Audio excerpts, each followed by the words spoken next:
What is up, everybody? This is your boy, Teran Rodriguez, bringing you another edition of Set Point. And as always, we have ourselves a jam-packed show as we have a lot of volleyball to discuss, such as the USA Volleyball Cup being this week. What can we expect from the U.S. Olympic women's national team as they take on the Netherlands? What can we expect from the Netherlands as this is the final tune-up before the Olympics? Also, the AVP's Denver Open did not disappoint on the men's and women's side, as there was quite a bit of parity on both sides of the spectrum. Who was able to come out on top and punch their ticket to the AVP League? Also, there was some other beach volleyball that happened outside of the U.S., and the Pro Volleyball Federation offseason is still in full swing. We've got some notable signings from more teams, and we have some departures here and there and everywhere. So hand me a bundle. Set up tonight. Serve you up some volleyball action here on Set Point. This is Teran Rodriguez bringing you another edition of Set Point here on iSports Radio, your direct feed, all that is sports.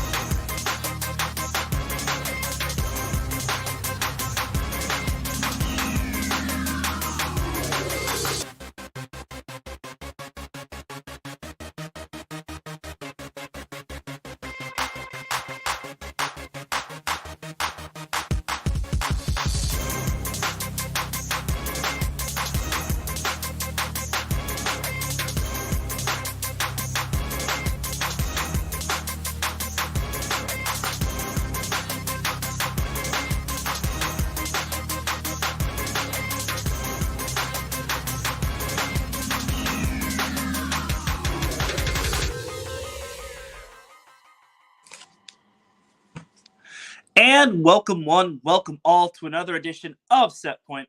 Thank you all for joining me on this beautiful Monday afternoon, Monday evening, Monday wherever you are listening from.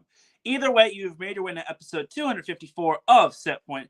And without any further delay, let us begin. But first and foremost, Set Point would not be where it's at without iSports Radio providing the platform to go live on StreamYard. Please do follow iSports Radio on several different social media platforms such as X, Instagram, especially Facebook. Please do follow us on Facebook and on TikTok.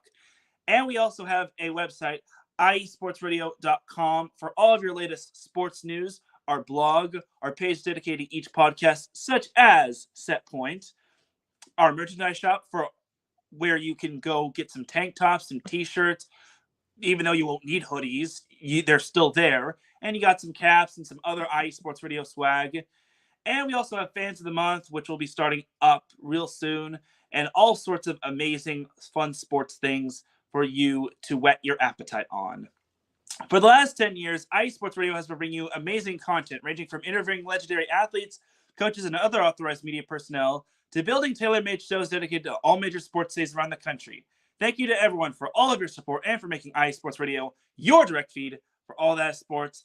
Definitely do check out iSports Radio on several different podcast platforms such as Apple Podcasts, Spotify, iHeartRadio, Google Podcast, Amazon Music, Deezer, Spreaker, Podchaser, JioSaavn, the list goes on and on. And let's also give a shout out to our two sponsors, Plant Jerky, Premium Brisket Beef Jerky, and Seal the Deal Wax Seals by Cecilia B. And let's get into what they are all about.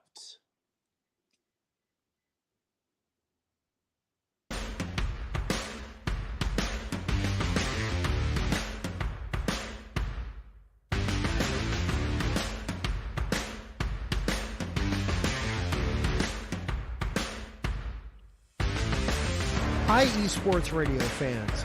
This show is brought to you by Planet Jerky Premium Brisket Beef Jerky. Planet Jerky is the official jerky of the 2022 California League champion Lake Elsinore Storm, single-A affiliate of the San Diego Padres. This all-brisket jerky has gluten-free options, contains no MSG, no sodium nitrate, is low in sugar, and high in protein. Go to their website at planetjerky.net and follow them on Instagram at Planet Jerky. Planet Jerky, the jerky that's on a whole other planet.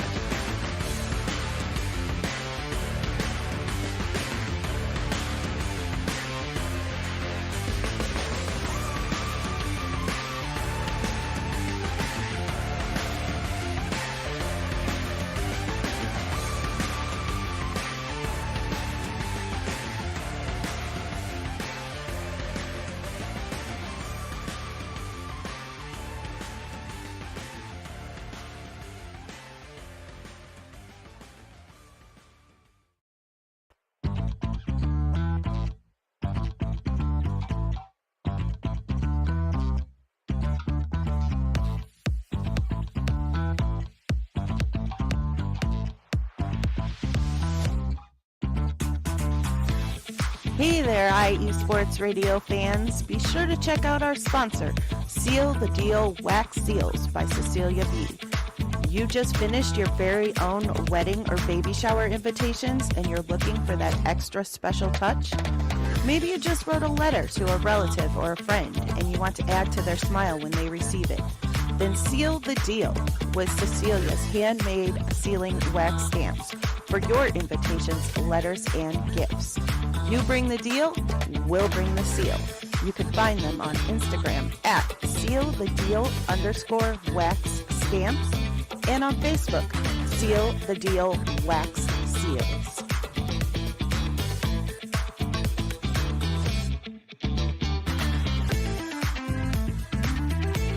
That's right, everybody. Definitely check out Seal the Deal Wax Seals by Cecilia B. and Pennant Jerky Premium Brisket Beef Jerky. We appreciate them for being the official sponsors of IE Sports Radio, your direct feed for all that is sports.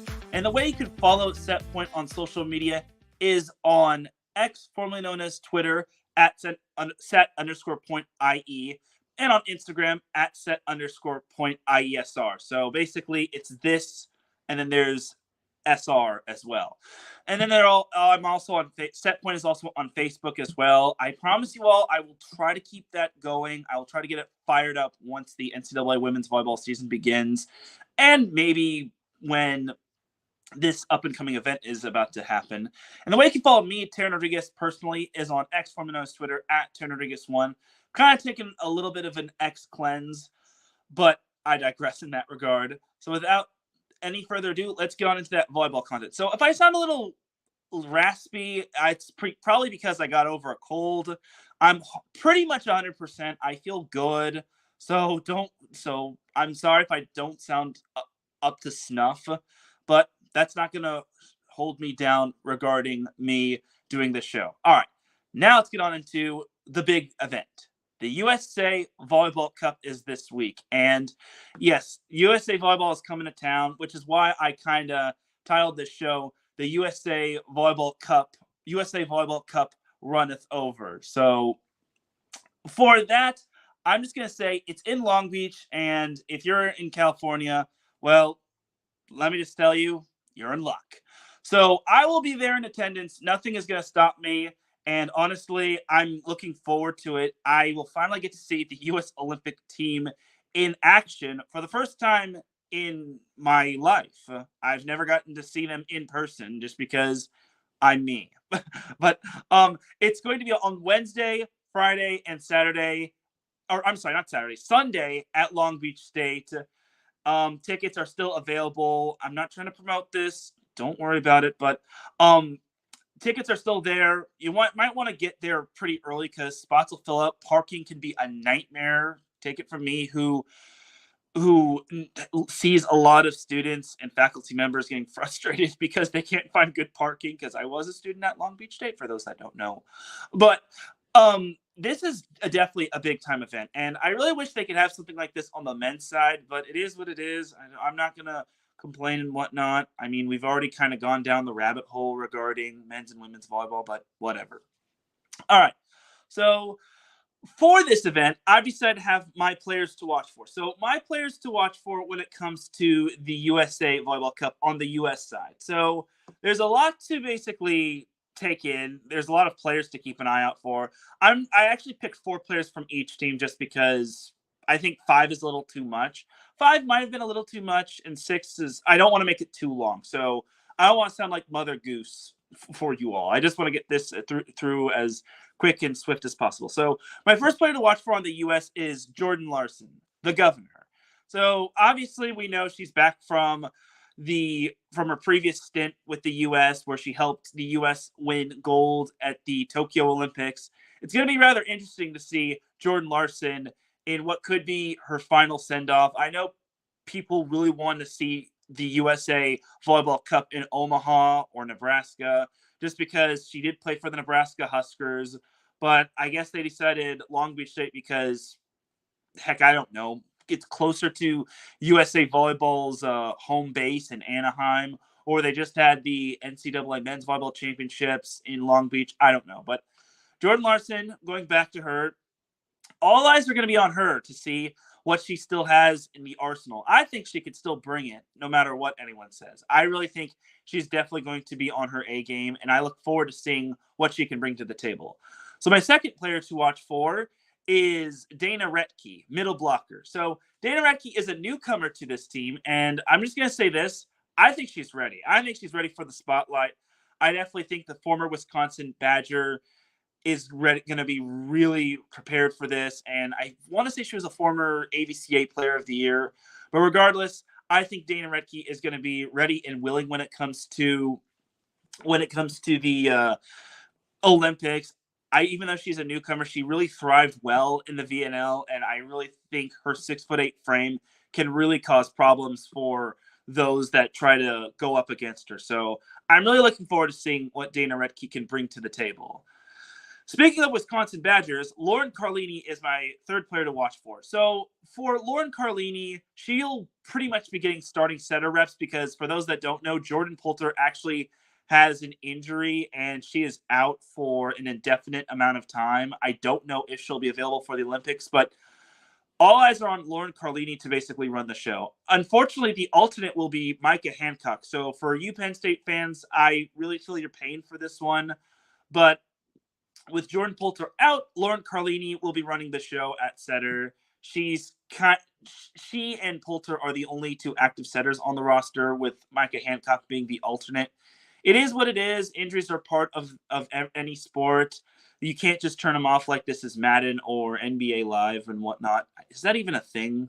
Anyway, but Lauren Carlini, I'm really going to see what she could bring to the table. I definitely think she definitely has a lot of upside to her.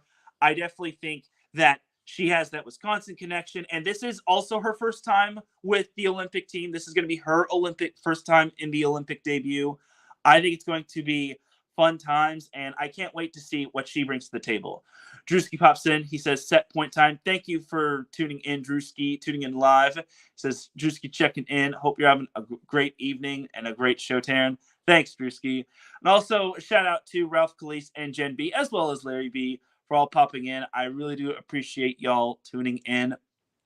But back to Lauren Carlini. This is going to be her first time in the Olympics, and I really want to see what she's made of, just because she's kind of got the toughest position, in my opinion. I know every position in volleyball is tough. Libero, setter, outside hitter, middle blocker, opposite, etc., etc.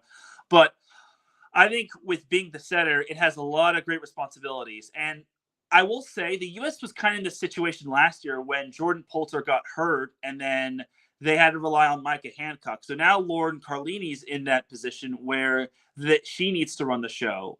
Now, I know people are going to say, well, I wish Micah Hancock had made the team, or why is Micah Hancock an alternate? Well, it is what it is. I mean, it's Karch Karai's decision.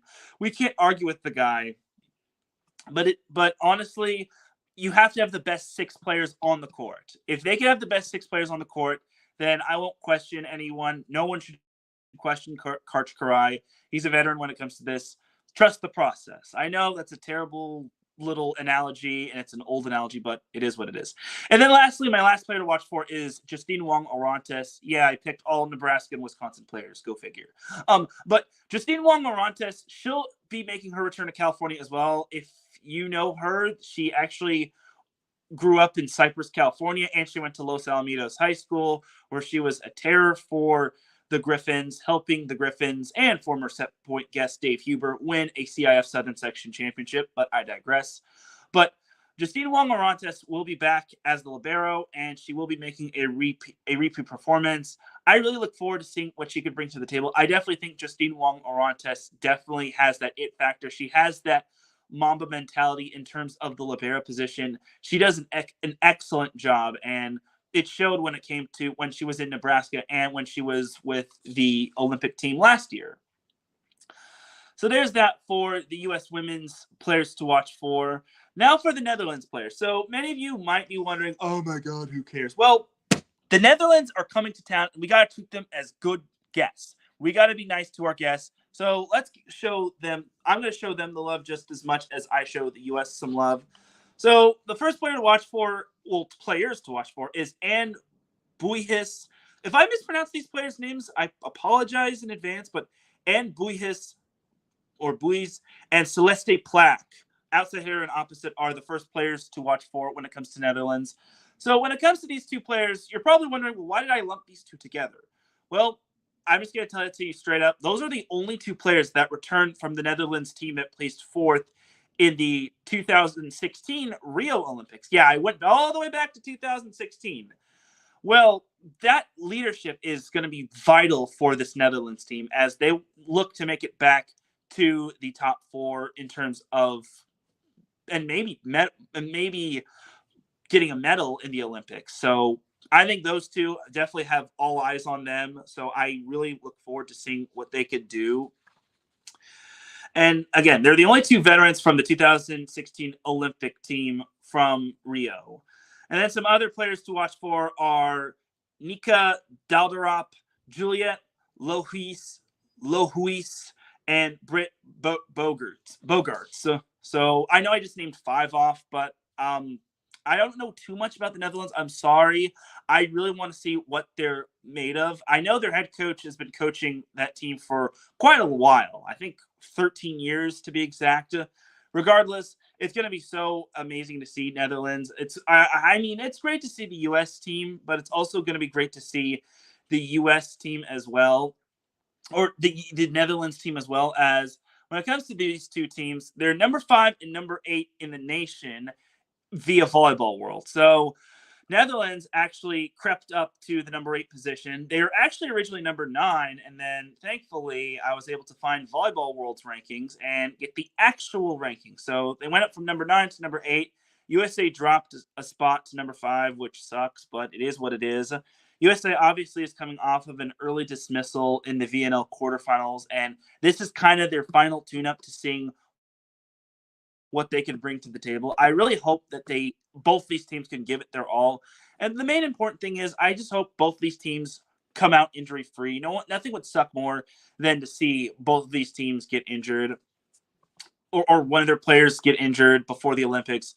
That would just really suck. But honestly, I'm looking forward to all 3 nights. The first night, which would be Wednesday, that's at 7 p.m. Pacific time, which for you East Coasters, I feel bad for. Same night on Friday. And then for Sunday's match, that'll be at 4 p.m. Pacific time, which will be 7 p.m. Eastern, which isn't too bad.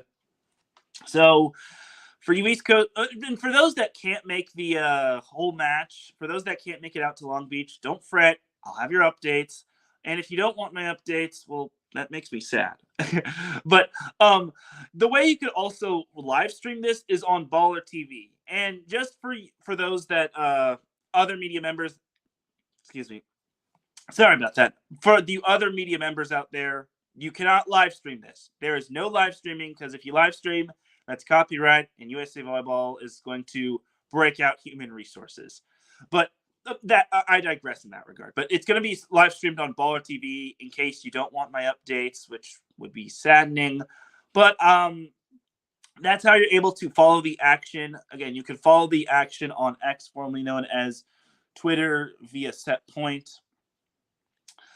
So that's that for the USA Volleyball Cup. We're going to take ourselves a quick little commercial break. When we come back, we've got the Challenger Cup to go over, some AVP to discuss, and we have some Pro Volleyball Federation offseason news to discuss. So keep it locked here.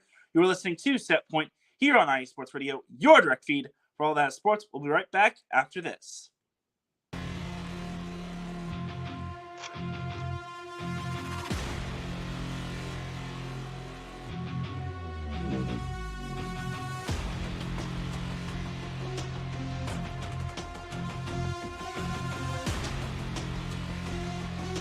What's up, Pittsburgh? This is Ralph Galise, the host of the Injury Report on IE Sports Radio, your direct feed for all other sports.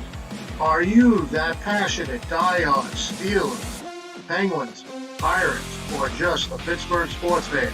Then please join me on the Injury Report every Tuesday on IE Sports Radio, the direct feed for all other sports, and I will update you on all that's black and gold and have you telling your Pittsburgh fans and friends what's up with Pittsburgh sports. Tune in Tuesday with me, Ralph Galise, the Injury Report on IE Sports Radio, your direct feed for all that is sports. Let's go!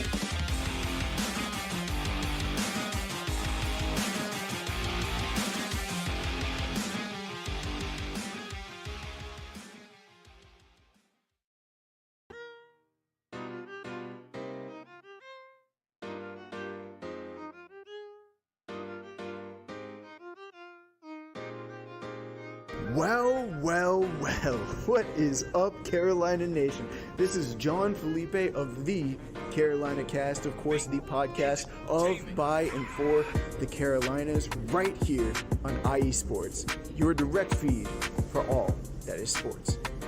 And I'm reminding you to tune in Fridays at 7 p.m. Eastern for the latest in Carolina sports, whether it's the Panthers that keep on pounding, the fly natures of the Hornets, the storming Hurricanes, the battle of the Blues with Duke and UNC, the fight of the Clemson Tigers, or the amazing atmosphere of any Carolina college. I'm talking App State, I'm talking ECU. I've got you covered.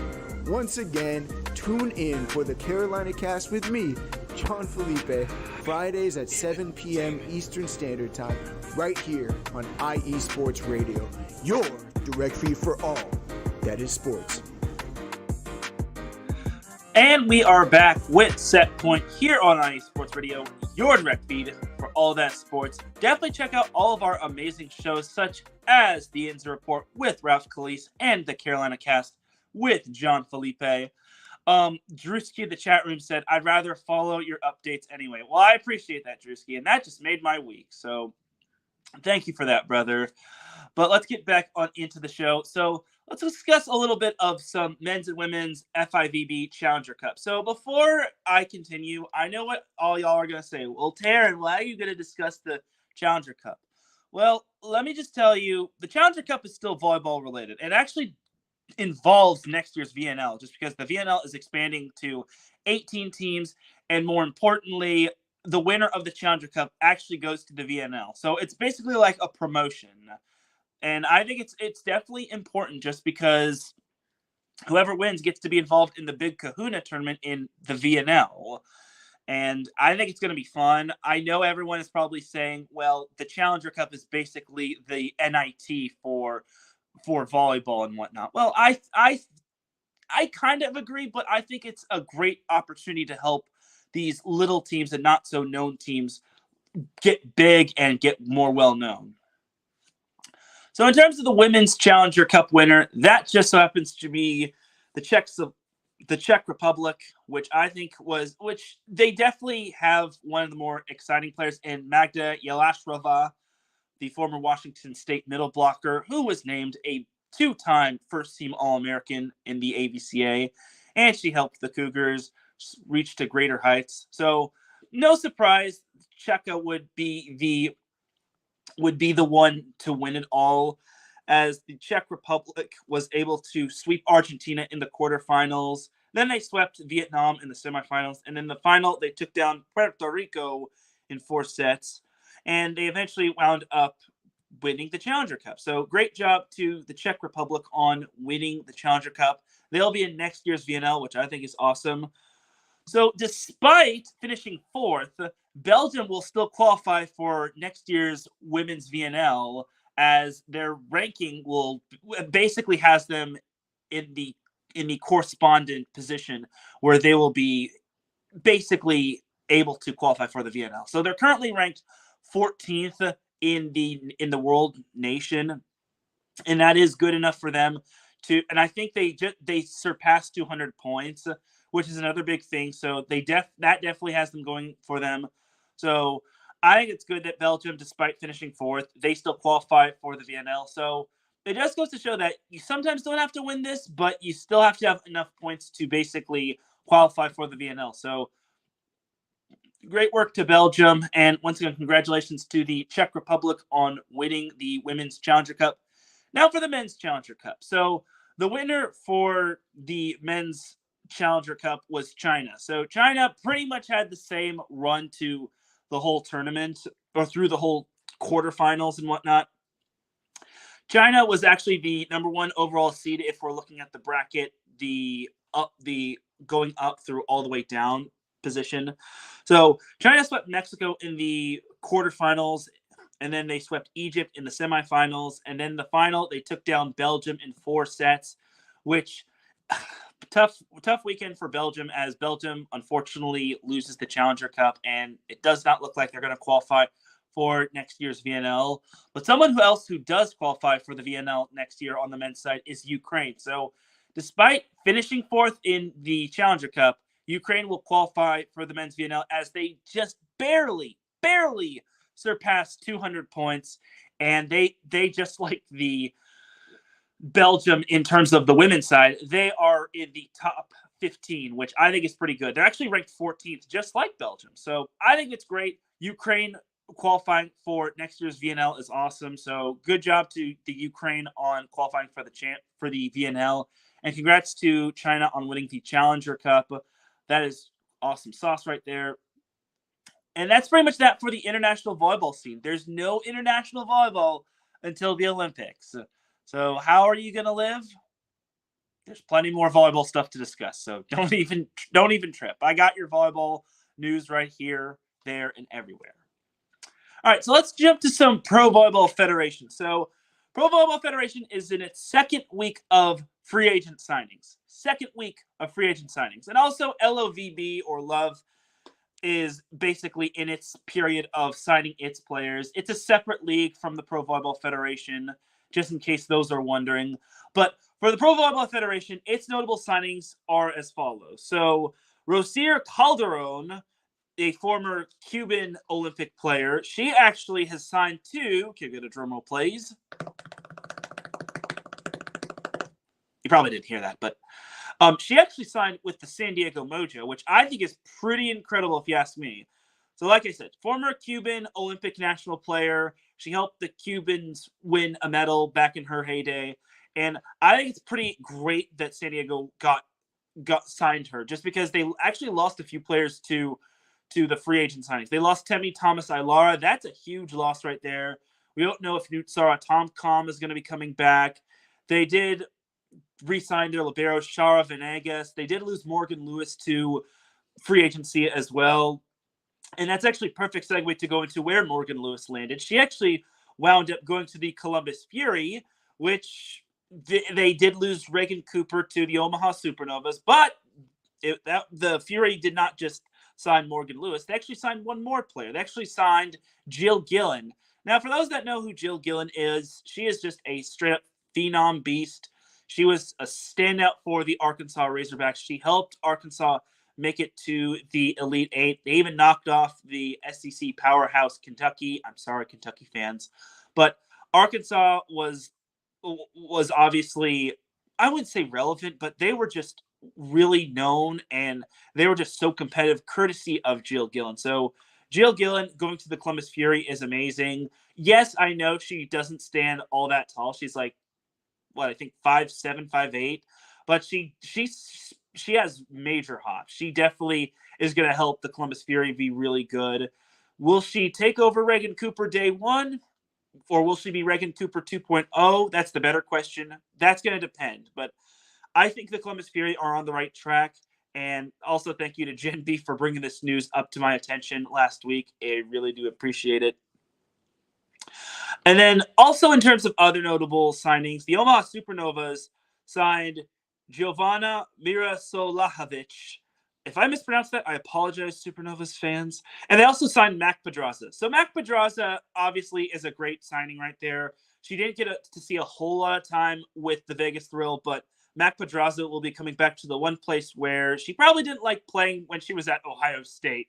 But okay, well, I'm sorry. CHI Health Center is where, let me rephrase that. She's going back to the place, being Nebraska, which is one of the places where she did not like playing at, just because Nebraska has some pretty passionate fans. But now those passionate fans are going to be on her side.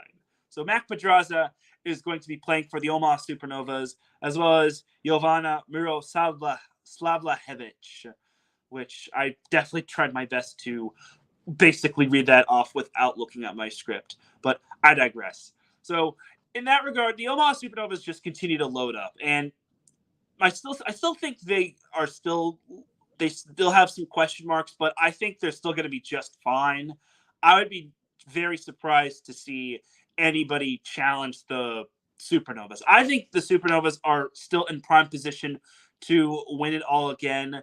Yes, it still is going to be dependent on who signs where. Obviously, the Atlanta Vibe is re-signing all their top players. We've also got Grand Rapids Rice re-signing some of their top players. and so on and so forth. The Vegas Thrill obviously brought back kinematics, so you have that right there. So this Pro Volleyball Federation offseason is going to be very, very interesting. And honestly, we're only in week 2 of the free agent signing period. Jen B says, "Unleash the Fury." Yes, unleash the Fury, and hopefully for their sake, they're able to make it to the playoffs. Because obviously, they unfortunately missed the playoffs. But yeah, and that's another thing. Tori Stringer is back. So Tori Stringer is back at center for the Columbus Fury. Yeah, if I went through all of the free agent signings, it would basically be like me being Mother Goose. So it's basically, like I said, most of these top players have re-signed with their teams, like Brooke Dundeviller did with Omaha. But if there are any notable signings with other players departing from one team to another, then I will let you know. I promise y'all, I won't let y'all down. But that's pretty much going to do it for the Pro Volleyball Federation portion of the show. We're going to take ourselves one more commercial break. When we come back, we've got some AVP to recap and to preview because we've got a tournament this upcoming week. So keep it locked here. You were listening to Set Point here on IE Sports Radio, your direct feed for all that sports. We'll be right back after this.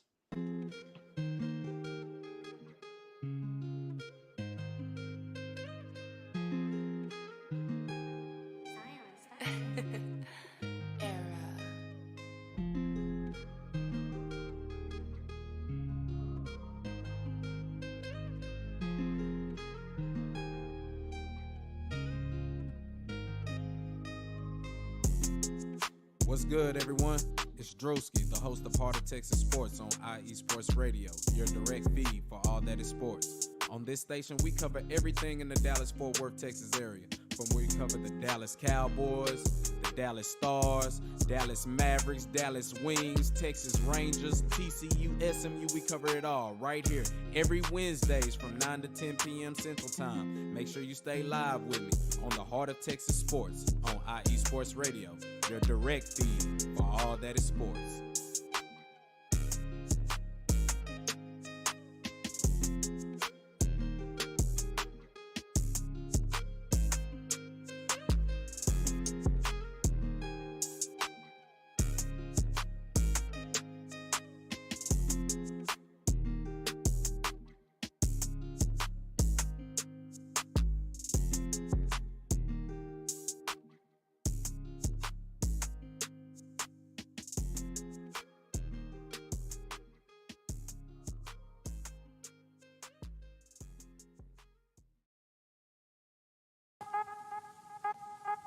What's up, sports fans? You're listening to IE Sports Radio, your direct feed for all that is sports. I'm your favorite West Coast Wisconsinite, Bernie Bango, and if you're a cheesehead, come listen to my show, Big Cheese Sports, where we road trip around America's Dairyland, previewing, reviewing, predicting, debating, and digging into all that is Wisconsin sports at the college and pro levels. Join me on IE Sports Radio, Sundays at 1 p.m. Central Standard. Bernie out.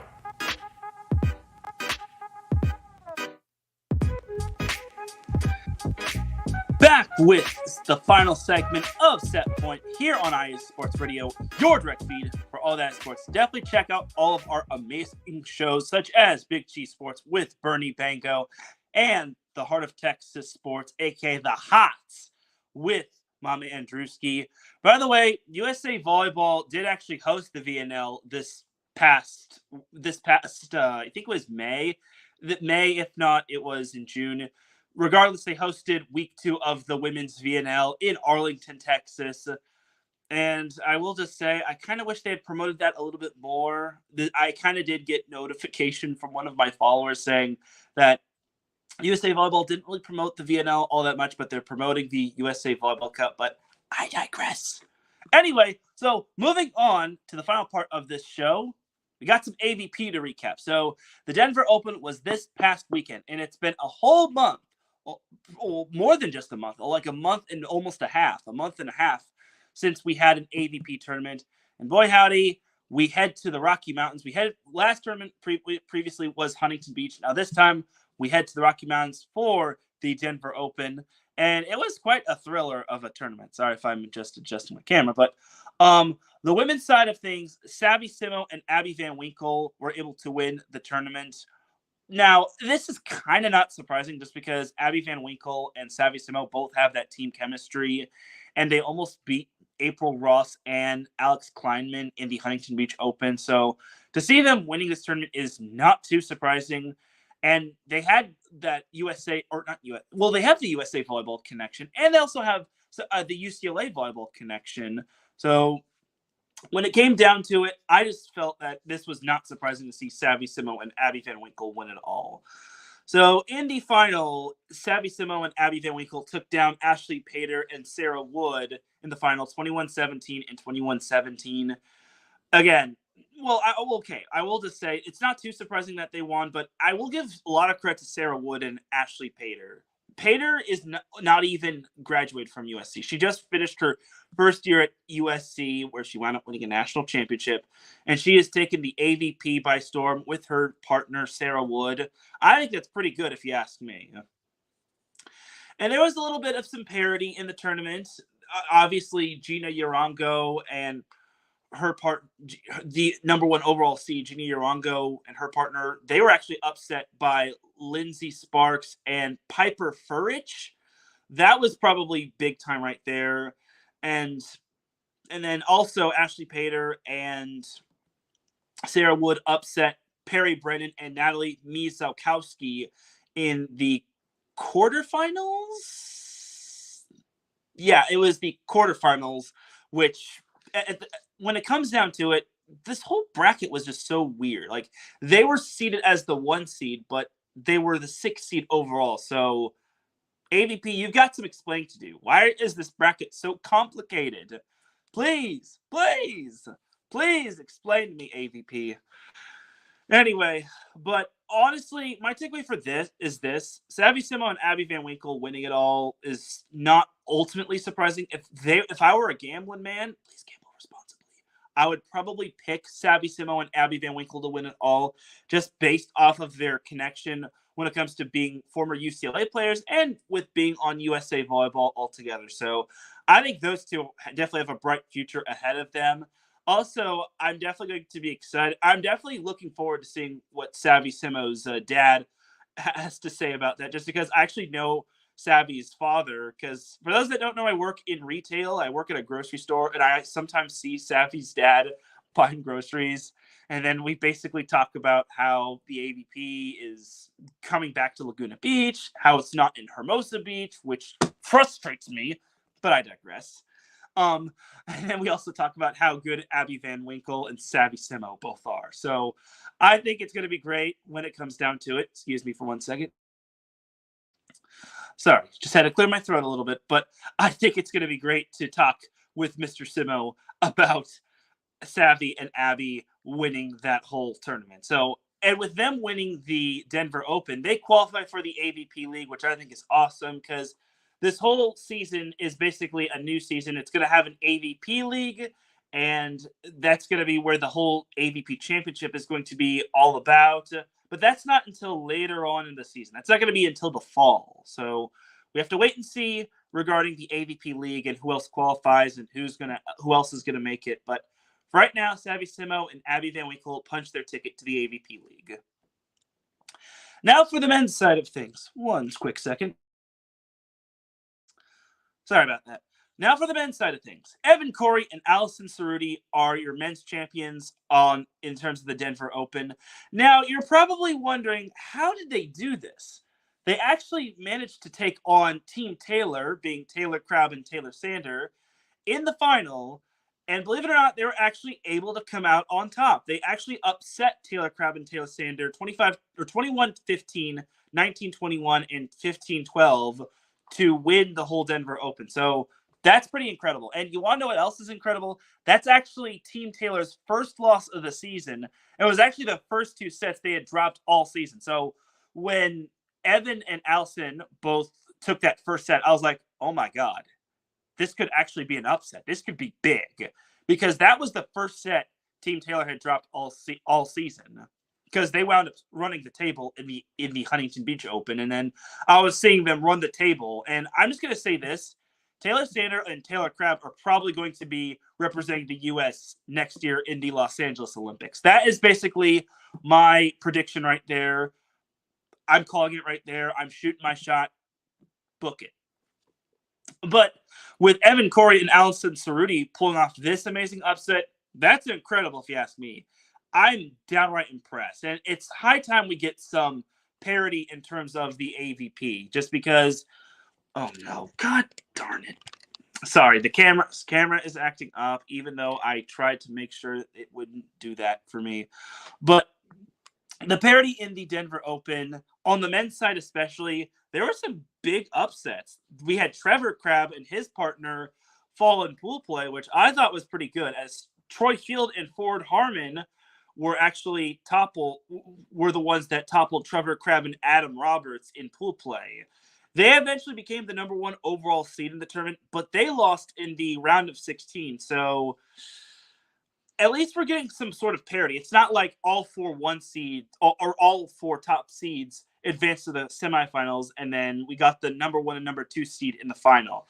At least we're seeing some parity. At least we're seeing some competitiveness from everything. We're seeing some unpredictability. It's not like Formula One where Max Verstappen is pretty much just sweeping everybody, unless you're Lewis Hamilton, of course, but I digress.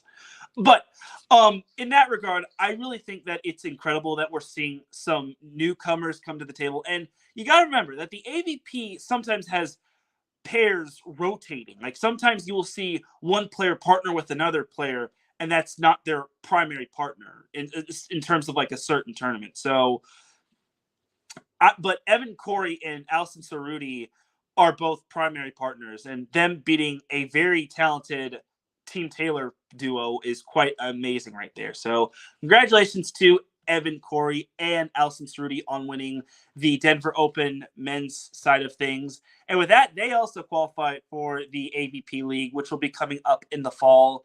And I'm looking forward to it. I definitely think it's going to be fun times. Everything is going to be on Bally Sports in case you want to live stream it. The only thing I will say is I wish the AVP would be more active on X, formerly known as Twitter. Look, I get it. People don't want to use X because of reasons. But it's still a platform, and for the love of all that is holy, please don't go down the NCAA men's volleyball route where you just don't post anything on X or anything of that sort. But at least they're not retweeting. But that would be even better. At least they're more active. But I digress. I'm not going to whine about it. And then more parity in the Denver Open is that number 2 overall seed, Cody Caldwell and Sean Cook, lost in the round of 16. Now, that one was kind of a shocker just because those two definitely have some great synergy. I saw their synergy back when they played in the Laguna Beach Open, where they wound up winning said tournament. I definitely think that was more of a shocker right there. I thought they would at least get to the quarterfinals, because had they would have faced Taylor Sander and Taylor Crabb in the quarterfinals. But unfortunately, that was not the case. And it was just another case of shockers and more pairs that are on the rise, which I think is pretty cool. And then I forgot to add this, but Avery Drost, friend of the show and former set point guest, he actually finished 5th with his partner, Jake Urrutia, which is actually pretty good.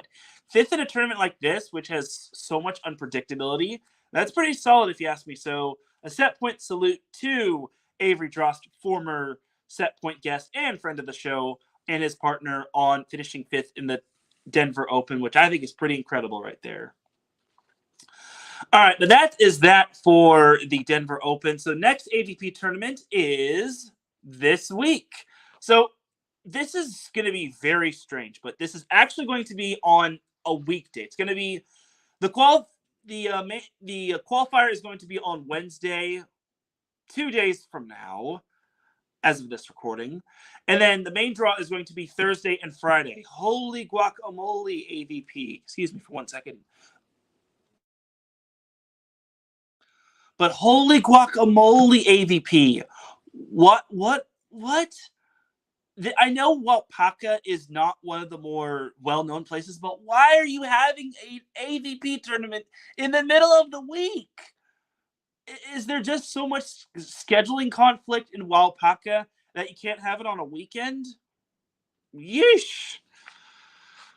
Maybe it's a scheduling error. I don't know. But, yeah, the Waupaca Open, the qualifiers start Wednesday. Main draw is on Thursday. And then championship Friday, it's going to be so weird to say, is on Friday. So your top 4 seeds on the women's side. You got Savvy Simo and Abby Van Winkle, which is the number 1 overall seed. They just wound up recently winning the Denver Open. The number 2 seed is Megan Rice and Macy Jerger, which not Megan J. Rice, the one from Redondo Union or Hermosa Beach, but Megan Rice. The 3 seed is Devan Sowers and Carly Can. And then the 4 seed is Mariah Whalen and Elena Chacon. So there are your top 4 seeds on the women's side. Nothing. I mean, this tournament is a little unpredictable. I mean, obviously you have some of the women's pairs like Sarah Hughes and Kelly Cheng preparing for the Olympics, and then Taryn Kloth and Kristen Nuss, which I'll be talking about in a little bit. They will be preparing for the Olympics. Megan Kraft, Terese Cannon, they're also preparing for the Olympics. No, they're not preparing for the Olympics, but they're preparing for other tournaments as well. So not the biggest, flashiest names, but there is more opportunities to see some of these pairs on the come up. Now, as for the men's side of things, in terms of the top 4 seeds, we have Taylor Crabb and Taylor Sander as the number 1 overall seed. The number 2 overall seed is Sean Cook and Cody Caldwell. The number 3 seed is Troy Field and Tim Baumgren. And the number 4 seed is Allison Cerruti and Evan Corey. So number 3 seed, Troy Field and Tim Baumgren. They are back together after a week where they did not basically be partnered up with one another. So they're back with one another. They're basically the TNT, as they like to call themselves. So I'm really all eyes are kind of on them, but obviously Team Taylor is going to look to try to bounce back after having a frustrating end to the Denver Open. Also keep an eye on Sean Cook and Cody Caldwell. Those two are definitely going to be looking for a little bit of redemption after having an early exit in the playoffs. And then Allison Cerruti and Evan Corey, I want to see how they do after they basically wound up winning the tournament in the Denver Open. So it's going to be interesting to see what they can do after winning a tournament. Will they have a tournament hangover, or can they make it 2 for 2 with one another? Because Evan Corey and Allison Cerruti are actually good partners with one another. I think they finished 5th in the Huntington Beach Open, and then they managed to beat a very talented Team Taylor team in the Denver Open final. And to wrap up the AVP news, I do need to go over this little bit of AVP news. So this was announced last Tuesday, where 9-time AVP champion Tri Bourne will be partnering up with Ryan Wilcox for the remainder of the 2024 AVP season. So this was announced on Tri Bourne's podcast, the Sandcast podcast. That is such a great name, by the way. And Bourne was actually partnered with Kame Schalk, as the two actually finished tied for 3rd in the Huntington Beach Open back in May. But I guess there was a sudden change of heart. Ryan Wilcox is definitely a great partner for Tri Bourne, just because Wilcox and his partner, I'm blanking on his name, but Ryan Wilcox, well, for starters, he's an AVCA All-American in indoor men's volleyball. Second of all, he's a fantastic beach volleyball player. And third, he's actually a pretty darn good beach volleyball coach and indoor coach as well. But in that regard, regarding Ryan Wilcox, he and his partner had the lowest seed in the Huntington Beach Open, and they wound up winning a qualifier game. Well, they wound up winning their way through the qualifier, and they wound up winning a main draw game, which I thought was pretty incredible. They're actually the lowest seed, or the highest seed, to basically win a main draw match, which I think is pretty darn incredible. I did not know that, but it is what it is. All right, but that is that for the AVP portion of this show. After the Waupaca Open, we're going to have a month off from the AVP, and we're not going to be touching the AVP for a while just because of the Olympics, but I digress. All right, so closing off the show with some other beach volleyball news. So soon-to-be Olympians, Taryn, Kloth, and Kristen Nuss, or as my colleague Arthur Parsons would like to call them, Team Tiger, they actually wound up winning gold at the Elite 16 in Gstaad. They actually took down, as I call them, Team Trojan 2.0, Megan Kraft and Terese Cannon in the final. They actually wound up winning it 19-21, 21-15, and 15-11, which was an all-USA final, which I think was pretty good if you ask me. So a thriller of a final. You actually have to give credit to Terese Cannon and Megan Kraft. They actually lost to Kloth and Nuss in the opening rounds of pool play, and they actually had to make their way through the long way of the tournament. They barely qualified for the main draw and actually wound up winning their way through the main draw tournament portion bracket. And they eventually wound up knocking off the former number one pair in the nation, which I believe is Ana Patricia and Duda of Brazil. And they wound up making it all the way to the championship. But unfortunately, Team Tiger was able to basically stop Team Trojan 2.0 in their tracks. And in case you're wondering why I call Megan Kraft and Terese Cannon Team Trojan 2.0 is because they both are from USC. I call them Team Trojan 2.0 just because Sarah Hughes and Kelly Chang are both Team Trojan 1.0. They're kind of Team Trojan first and foremost just because they're the Olympic pairs. But soon, I'm just going to say this right now, Megan Kraft and Terese Cannon, if they keep their partnership, just because Megan Kraft still has Delaney Maple, who is going to be finishing out her college volleyball career at Indiana, and then Terese Cannon still has Sarah Sponsel, the former UCLA star. But if Megan Kraft and Terese Cannon keep their partnership, they could, hence the word could, possibly be amongst the Olympic hopefuls for next season in terms of the LA Olympics. But we're not going to look too far down the rabbit hole. We're just going to appreciate the greatness that USA Volleyball had. And I think it was incredible that they were able to take the long road to the championship match and lose to a very talented Kristen Nuss and Teran Kloth team. So great job to both U.S. pairs. You definitely made the U.S. proud, and we could not be more proud of y'all. But on that note, that's going to do it for this week's episode of Set Point. Ladies and gentlemen, it's time to drop the beat, because I'm about to dip like a banana in chocolate. You feel me? Thank you, everyone, for tuning in to Set Point. I really do appreciate everybody tuning in. If you listen live, I appreciate you. If you listen on the playback, I appreciate you. If you listen at work, I appreciate you. If you listen at any time, any place, anywhere, I appreciate you. Shout out to the chat room, Larry B, producer, and Ed Montra of iSports Video. I really do appreciate you. Jen B, Bruce B, and Ralph Police that also tuned in live. Also, thank you to everyone that tuned in live on Instagram, on X, on Twitter, on YouTube.